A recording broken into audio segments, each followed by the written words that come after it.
Καλημέρα, καλώς ήρθατε σε ένα ακόμη βίντεο στο κανάλι μου. Είμαι η Κική από το κανάλι M&D. Μην ξεχάσεις να κάνεις την εγγραφούλα σου, είναι εντελώς δωρεάν, και να πατήσεις και ένα like στο βιντεάκι. Σε καλωσορίζω λοιπόν στην παρέα μου, την παρέα της Κικίτσας και φίλες και φίλοι μου, Survivor. Όπως κάνω κάθε εβδομάδα, έτσι και σήμερα, θα σας κάνω την καθιερωμένη εκτίμησή μου για το ποιους πιστεύω ότι θα δούμε υποψηφίους για αποχώρηση για τη νέα εβδομάδα. Για την μπλε ομάδα, φίλες και φίλοι μου, αν χάσει ασυλίες, πιστεύω ότι εύκολα, σύμφωνα με τα παρεάκια εκεί πέρα, μπορούμε να καταλάβουμε ποιοι θα βγουν στον τάκο. Για τον Μιχάλη Συφάκη πιστεύω ότι δεν θα ξαναπάνε εκεί. Το μήνυμα πρέπει να το πάρουν, εκτός πια κι αν δεν επικοινωνούν. Δεν το πήραν το νόημα ότι είναι αγαπητός στο κοινό, να σταματήσουν να τον βγάζουν υποψήφιο, θα πω εγώ. Έχουν τόσο αδύναμους παίκτες, τόσους. Έχουν το Σταύρο, έχουν το Τζιλιμίγκρα. Τώρα αν το παρεάκι δεν θέλει να τους αγγίξει, γιατί βλέπουμε μια ιδιαίτερη συμπάθεια στο Τζιλιμίγκρα, ειδικά από την Αναστασία και από την Ιωάννα. Αχ, και να ξέρετε από πίσω τι σας έχει πει.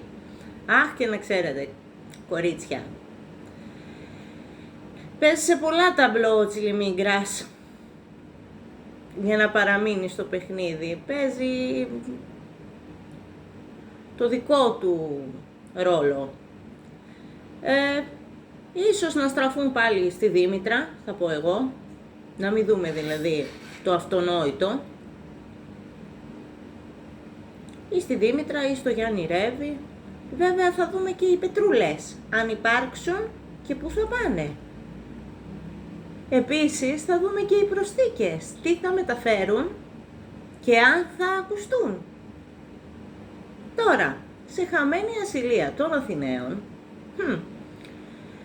θα χτυπήσουν πάλι Μαντίσα.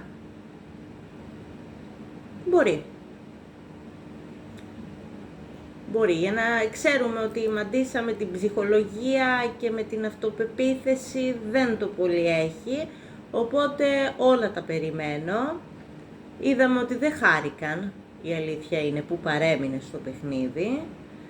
Εναλλακτικά είναι και ένας Καρασαηλίδης, ο οποίος και αυτός έχει πέσει εμφανώς. Είναι και ο Αντώνης. Στην καινούργια παίκτρια δεν νομίζω ότι θα πάνε.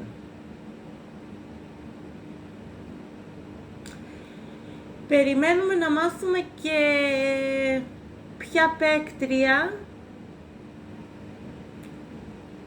θα μπει, δεν την ξέρουμε ακόμα, στους Αθηναίους. Γιατί δεν γίνεται 3 προσθήκες να πάνε και 3 στους επαρχιώτες, έχει ακουστεί για 3 γυναίκες. Αναμένουμε, φίλες και φίλοι μου. Γράψτε μου κι εσείς κάτω στα σχόλια τη δική σας γνώμη και τη δική σας εκτίμηση. Σας φιλώ, σας χαιρετώ και τα λέμε σε επόμενο βίντεο.